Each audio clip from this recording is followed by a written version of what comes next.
বিশ্ব বরণ্য আল্লাহর ওলি জামানার মহান মুজাদ্দেদ খাজা বাবা এনায়েতপুরীর কাছে একজন হিন্দু মানুষ তরিকা নিলেন। খাজা বাবা এনায়েতপুরীর দরবার বাড়ির পাশ দিয়ে আনাগোনা করে। খাজা বাবারকে দেখা তার কথা শুই না বাবাজানের কাছে সংস্পর্শে যায়, তার ভালো লেগে গেছে। সেই হিন্দু গোসাই মাখন বাবু তিনি বাবাজান এনায়েতপুরীর কাছে তরিকা নিলেন। তরিকা নিয়ে তিনি বাড়িতে গেলেন। বেশ কিছুদিন পর তিনি দুনিয়া থেকে বিদায় হয়ে গেলেন। এলাকাবাসী পাড়া প্রতিবেশী সবাই তাকে চিতায় নিয়ে গেল। চিতার ভিতরে আগুন জ্বালায় কিন্তু তার শরীরে আগুন জ্বলে না। চিতার ভিতরে আগুন জ্বালায় কিন্তু তার শরীরে আগুন জ্বলে না।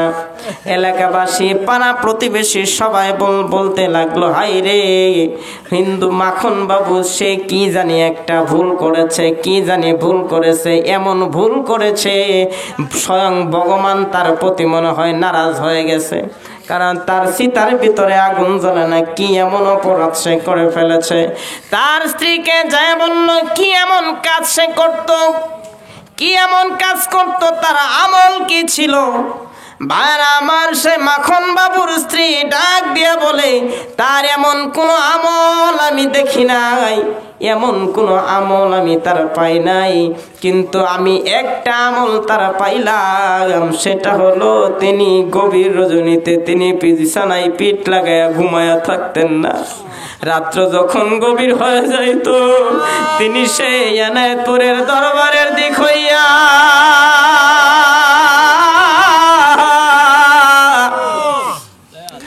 এনায়েতপুরীর সেই পীরের বাড়ির দিক হইয়া তিনি কি যেন বিড়বিড় করে বলতেন, তার চোখ দিয়ে ধাঁধা করে পানি বের হইত।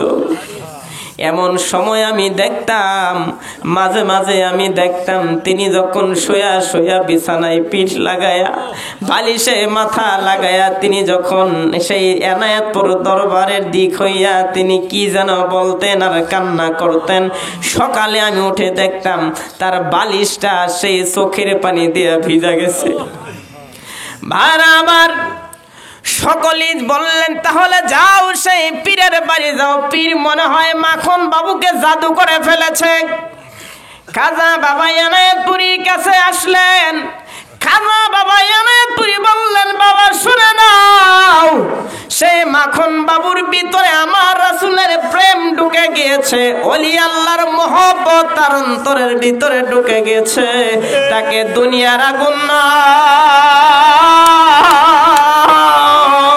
তাকে কাল জাহান্নামের আগুনও তাকে স্পর্শ করতে পারবে না, তাকে জাহান্নামের আগুনও স্পর্শ করতে পারবে না। কারণ নবী প্রেম, আল্লাহর ওলি প্রেম তার অন্তরের ভিতরে ঢুকে গিয়েছে। আল্লাহ রাসূল পাইতে হলে শিখয়াল মেলাদুনি, মুর্শিদের শরণে পাবে, মুর্শিদের কদমে পাবে সে পরশমণি। আল্লাহ রাসূল পাইতে হলে শিখয়াল মেলাদুনি, আল্লাহ রাসূল পাইতে হলে শিখয়াল মেলাদুনি। ভাইরা আমার, আল্লাহর ওলিরা নবীর প্রেম শিক্ষা দেয়, আল্লাহর ওলিরা নবীর প্রেম শিক্ষা দেয়, পরিপূর্ণ ইসলাম তারা শিক্ষা দেয়। ভাইরা আমার, আমার খাজা বাবা মুর্শিদপুরি বাবা জানেন একজন আশেক। খাজা বাবা মুর্শিদপুরি বাবা জানেন একজন আশেক। তিনি ইতালি যাওয়ার পথে সে জাকের ভাই দালালদের হাতে আটকা পড়ে যায়। দালালরা তাকে টাকার জন্য নির্যাতন করা শুরু করে। প্রায় দীর্ঘ 3 মাস যাবত সে জাকের ভাই নির্যাতন সহ্য করে। মোবাইলে ভিডিও তখন তার বাবা মার কাছে পাঠাইলেন, সবাই কান্নায় ভেঙে পড়ল। এত টাকা চাই, কোথা থেকে এত টাকা দেব? সবাই কান্নায় ভেঙে পড়লেন, সন্তানকে অত্যাচার করতেছে। ভাইরা আমার, খাজা বাবা মুর্শিদপুরি বাবাজানের কাছে সে জাকের ভাইয়ের মা আসলেন বাবাজানের সাথে এমন কোন লোক নাই, বাবাজানের সাথে কথা বলবেন এমন কোন লোক নাই, কাউকে চিনেন না। সে জাকের বোন প্রতি শুক্রবারে দরবারে আয়সা আরজি দেয়, দরবারে আয়সা কান্নাকাটি করে।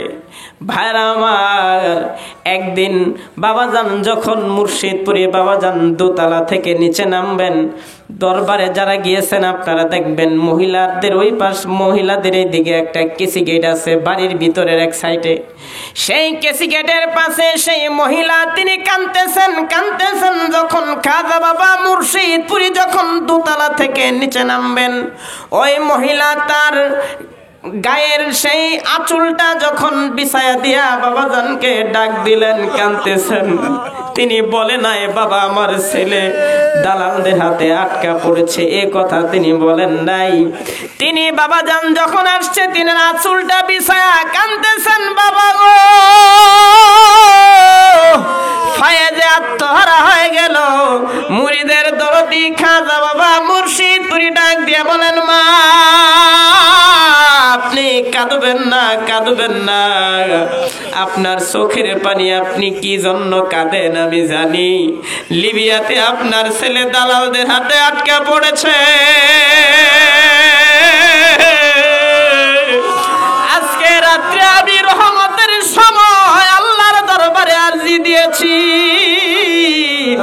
আজকে রহমতের সময় আল্লাহর দরবারে আমি আরজি দিয়েছি, আল্লাহর দরবারে আমি নালিশ দিয়েছি, অতি তাড়াতাড়ি আপনার ছেলে সুস্থভাবে ফিরে আসবে, আপনার ছেলের কোনো ক্ষতি হবে না।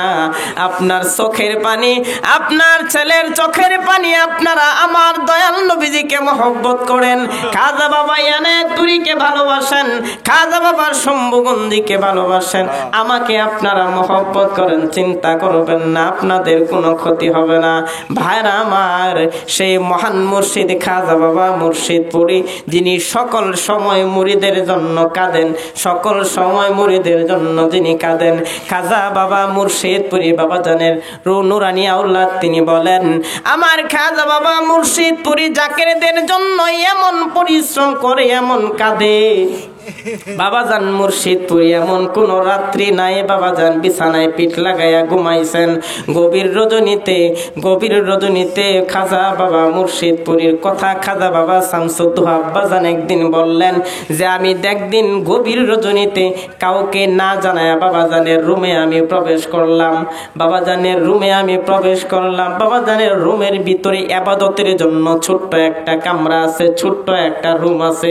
বাবাজান একদিন বললেন পবিত্র জবানে, তিনি বলেন আল্লাহ রাসূল তো হেরা গুহায় যায়া দেন করতেন, বাংলাদেশে তো কোনো পাহাড় নাই, কোনো গুহা নাই, আমি সেই পাহাড়ের বাবাজান মুর্শিদপুরি পবিত্র জবানে বলেন আমি সেরকম একটা পরিবেশ তৈরি করেছি যেভাবে আল্লাহ রাসূল আল্লাহর দরবারে ইবাদত করে উম্মতের জন্য কাঁদেন, মুর্শিদপুরিও সেই রকম মুরিদের জন্য কাঁদে,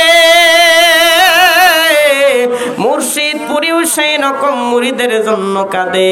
খাজা বাবা মুর্শিদপুরি বাবাজানের কথা একদিন খাজা বাবা শামসুদ্দোহা আব্বাজান তিনি বলেন আমি একদিন না জানায়া বাবাজানের রুমের ভিতরে ঢুকলাম, দেখলাম বাবাজান রুমের ভিতরে নাই, বাবাজান ইবাদতখানার ভিতরে।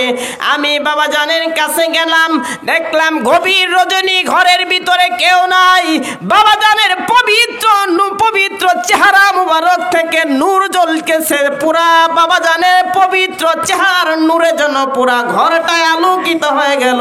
আমি দেখলাম বাবাজান আল্লাহর দরবারে কাঁদতেছে, মালিক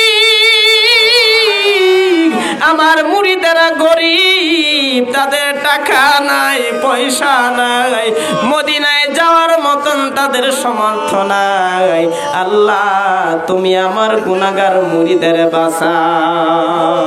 আমি কোন দেশে গেলে পাবো তোমার, সকলেরই সকলে আছে গো, বাবা আমার কেহ নাই,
বহুদূর রে বন্ধু আমার থাকে বহুদূর মন মানে না প্রাণ মানে না এখন মরণ জ্বালা হইল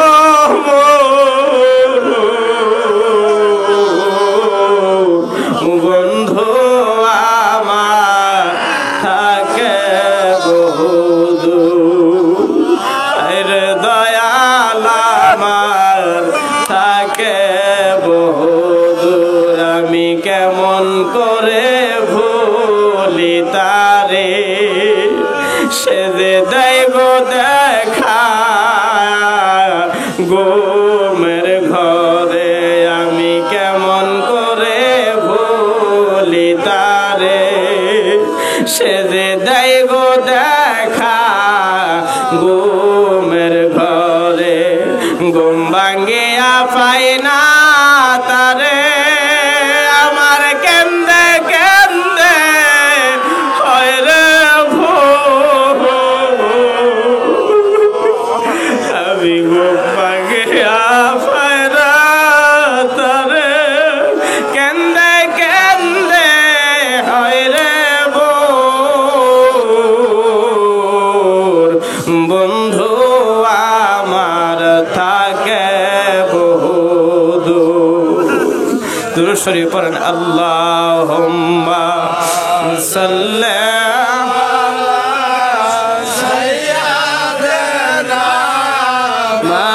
মাওলানা মুহাম্মদ ওয়া আলা আলি সাইয়্যিদিনা